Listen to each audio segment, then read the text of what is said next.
የመጨረሻው ሰዓት ነው። መጨረሻው እንደሆነ አውቆ ሰይጣን የሰው ልጆችን ወጣቤ ይናገራለሁ። ግድ ነው ወገኖቼ ሆይ ግድ ነው። አሁን አውሮፓንና አሜሪካንን አስጨንቆ አገራችንንም እንደ ክፉ አረም እየወረረ ያለው 764 የሚባል አንድ አደገኛ ሰይጣናዊ ቡድን ሰይጣን መጨረሻው እንደሆነ አውቆ በስውር አይደለም የሚሰራው። አሁን በአደባባይ ራሱን እየገለጠ እየወጣ ነው ያለው። ስለዚህ በዚህ በኢንተርኔት ላይ የሚደረግ ቲኔጀሮችን ብቻ የሚያጠምድ አንድ የሆነ ኔትወርክ ነው። ምን ያደርጋቸዋል? ያጠምዳቸዋል። አንዴ ሰርክል ውስጥ ከገቡ በኋላ አይምሮአቸውን ከያዘ በኋላ ወገኖች የሚያደርጋቸው ምንድነው?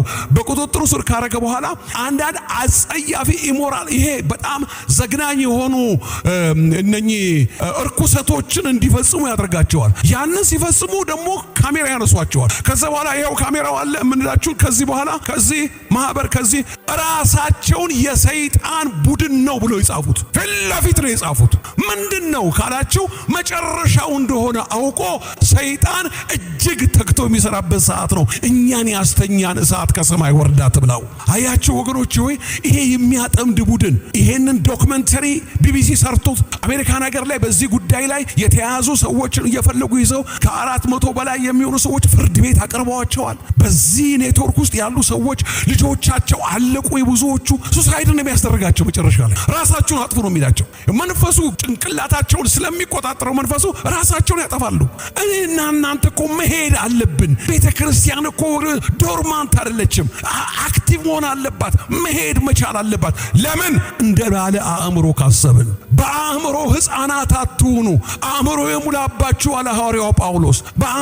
በአእምሮ ሕፃናት አትሁኑ ማለት እግዚአብሔር አስበነው ልንተገብረው የሚገባው ነገር እንደ ባለ አእምሮ ካሰብን እናውቃለን። ጎትኳች በነገሮቹ ላይ የሚቀሰቅስ የሚያስፈልገን አይመስለኝም። ምን ከሆነን እንደ ባለ አእምሮ አስቡ አለ ወገኖቼ ሆይ።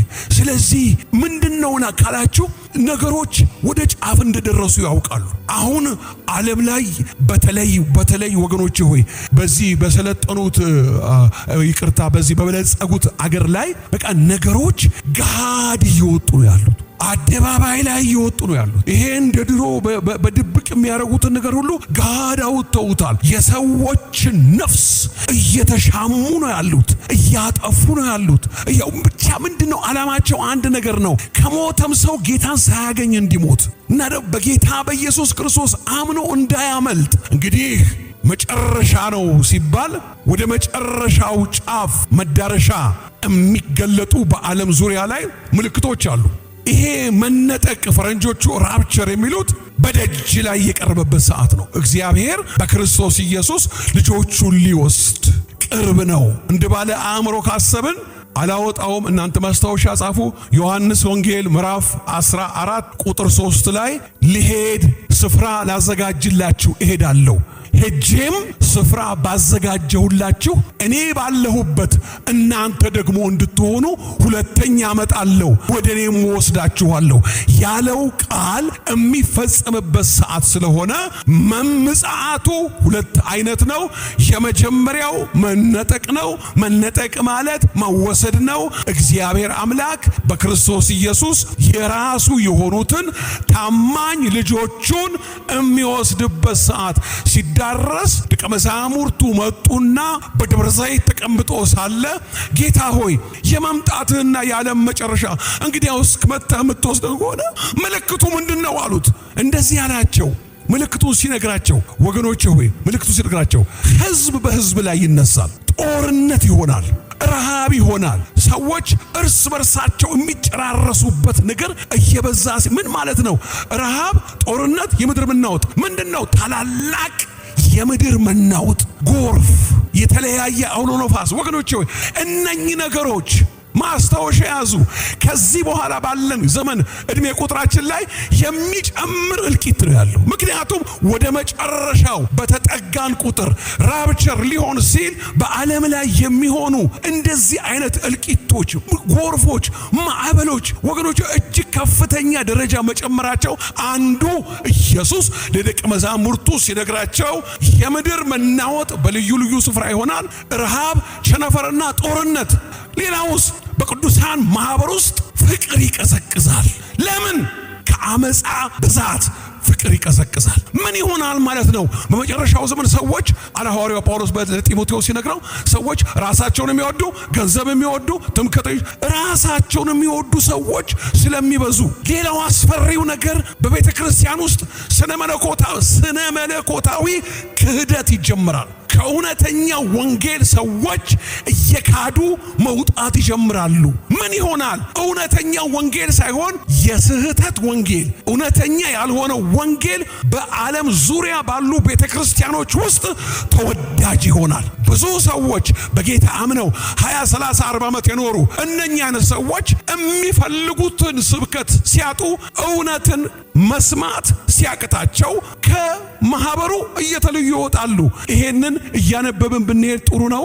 መጽሐፍ ቅዱሳችን ላይ እንደዚህ አድርገን እናወጣለን። ወገኖቼ ሆይ አንደኛ ተሰሎንቄ ምዕራፍ 1 ቁጥር 10 ላይ ከዛ በኋላ ደግሞ የምናነበው ቦታ አለ።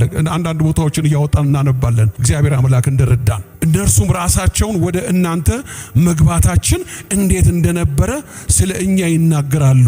ለሕያውና ለእውነተኛ አምላክ ታገለግሉ ዘንድ ከሙታን ያስነሳውን ልጁን እርሱም ኢየሱስን ከሚመጣው ቁጣ የሚያድነንን ማቴዎስ ወንጌል ምዕራፍ 21 ማቴዎስ 24 21 እናነባለን። የሚመጣው ቁጣ ምንድነው? የሚመጣው ቁጣ ታላቁ መከራ ይባላል። የሚመጣው ቁጣ አንዱ እሱ ነው። ከሱ የሚያድነንን እያሉ የቀደሙ አባቶቻችን የሚጽፉት ስለ ኢየሱስ ክርስቶስ ማቴዎስ ወንጌል ምዕራፍ 24 ቁጥር 21 ላይ እንደዚህ የሚል ቃል አለ። በዚያን ጊዜ ከዓለም መጀመሪያ ጀምሮ እስከ ዛሬ ድረስ ያልሆነ እንግዲህም ከቶ የማይሆን ታላቅ መከራ ይሆናል።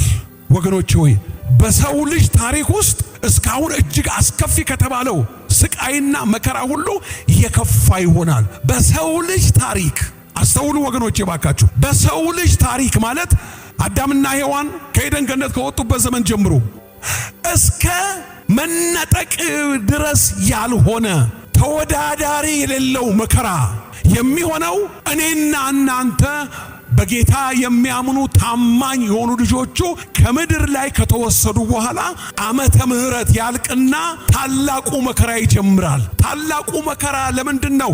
እግዚአብሔር የሚያፌዙትን፣ እውነትን የሚቃወሙትን፣ የሚሳደቡትን፣ የሚተቹትን፣ ስለ ኢየሱስ ሲነገራቸው የሚስቁትን፣ ምን አይነት ጅል ምን አይነት ሞኝ ነህ ብለው እንደ አንድ ምስኪን የሚቆጥሩህን እነሱ ላይ እግዚአብሔር የጠበቀው ዓለም ከተፈጠረ ጀምሮ ያልሆነ ምን ቆይ አንድ ነገር አለ።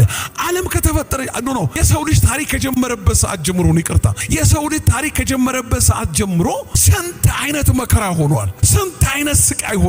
ስንት አይነት እልቂት ሆኗል። እንዴ ቆይ እስቲ በታሪክ ተመራችሁ ነው ትምህርት ቤት የሁለተኛ ዓለም ጦርነት 60 ሚሊዮን ህዝብ ያለቀበት ራሻ ላይ እነ ጆሴፍ ሜንጌል 20 ሚሊዮን ራሻን የፈጁበት በዚህ በኮሙኒዝም ስርዓታቸው ላይ እነ ማኦ ሴቱንግ በሚሊዮን የሚቆጠሩ ሰዎችን የፈጁበት ወገኖቼ ሆይ ዶክተር ጆሴፍ ሜንጌል የሚባል የናዚ ወታደር የአይሁዶችን በብዛት እንዲጨረሱ ቁጭ ብሎ ይፈላሰፍ የነበረው ያጠና የነበረው በአንድ ቀን በአንድ ሰዓት ብዙ ሰው ለመግደል ምን እናድርግ ብለው እንደ አንድ መድኃኒት ሪሰርች ያደርጉ የለም ጥናታዊ የሆነ ሐኪሞች፣ ሳይንቲስቶች፣ ዶክተሮች፣ የተለያዩ ፕሮፌሰሮች ይሄንን መድኃኒት ብሎ ለሰው ደህንነት እንደሚሉ እነ ጆሴፍ ሜንጌል እንዴት አድርገን ነው ብዙ የምንጨርሰው እያሉ ሲፈላስፉ መጨረሻ ላይ ምን አገኘ?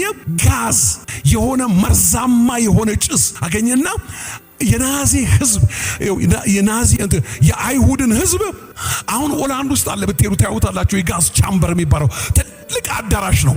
እዛ ውስጥ ሳሙና እየተሰጠ ግቡ ገላችሁን ትታጠባላችሁ ተብሎ ሳሙና ራቁታቸው ህፃናቶቻቸውን እንደዚህ እየያዙ ሳሙና እየተቀበሉ ራቁታቸውን ገብተው ጨረሰው። እንትኑ ይዘጋል፣ በትልቅ በር ነው ይዘጋል። ከዛ በኋላ ጋዙ ይለቀቃል። ብዙ ሰው እንደዚህ 6 ሚሊዮን ህዝብ ፈጁ ነጨረሷቸው። እንግዲህ ይሄንን የሚያክል ጭካኔ አለ። ሌላውን ምን አዘረዝረኝ ታውቃላችሁ? በታሪክ ብዙዎቻችሁ ተመለከቱ። ወገኖቼ ሆይ የሰው ልጅ ታሪክ ከጀመረበት ሰዓት ጀምሮ ያልሆነ እንግዲህም ከቶ የማይሆን ማለት እግዚአብሔር በጌታ በኢየሱስ ክርስቶስ አምኖ የዳነውን ሕዝብ ከዚህ የሚያስመልጠው መቼ መሰላችሁ? ልብ ብላችሁ ስሙኝ። አሁን ኢየሱስ ክርስቶስ በትንሣኤው ካረገበት ሰዓት ጀምሮ ዓመተ ምሕረት ነው። ዓመተ ምሕረቱ የሚያልቀው ቤተ ክርስቲያኑ ሲወስድ ነው። ቤተ ክርስቲያኑ የሚወሰድበት ሱባኤ 69ኛ አሁን ያለነው ኢየሱስ ክርስቶስ በቀራንዮ መስቀል ላይ ሲሞት 69ኛው ሱባኤ ገባ። ከዛን ሰዓት ጀምሮ እስከ መነጠቅ ሰዓት ያለው እኛ ያለነው በ69ኛው ሱባኤም ነው ያለነው።